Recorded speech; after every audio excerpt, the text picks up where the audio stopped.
His mother had always waited up for him and for his father, keeping the house lit against their return from the basketball game, the swimming meet, the midnight adventure with the broken-down car.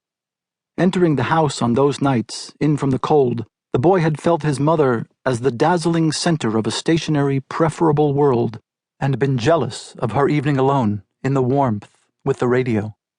Now taking up her old role, he made toast for himself and drank a glass of milk, and flicked on television, and flicked it off, and poured some bourbon, and found his eyes unable to hold steady upon even a newspaper.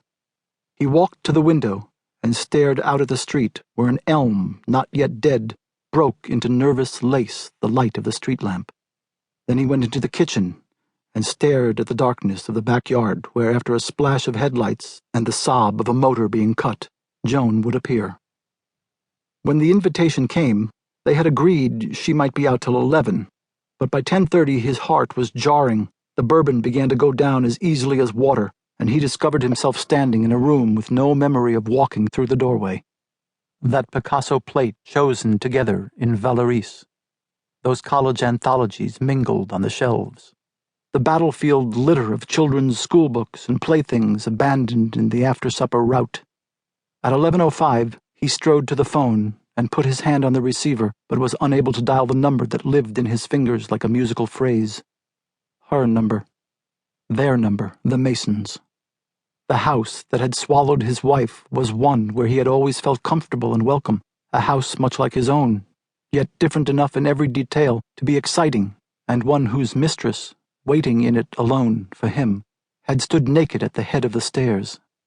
A dazzling welcome, her shoulders caped in morning sun coming through the window, the very filaments of her flesh on fire.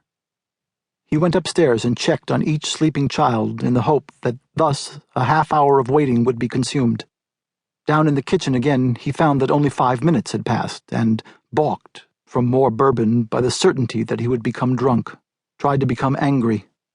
He thought of smashing the glass, realized that only he was here to clean it up, and set it down empty on the counter. Anger had never been easy for him.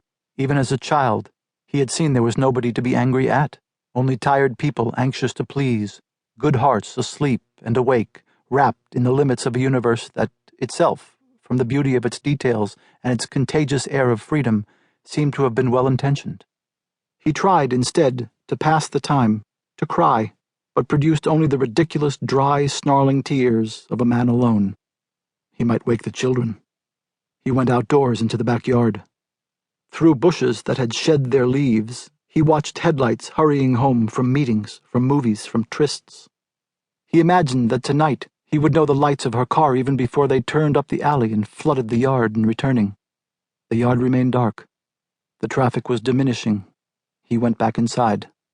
The kitchen clock said 11:35. He went to the telephone and stared at it, puzzled by the problem it presented, of an invisible lock his fingers could not break. Thus he missed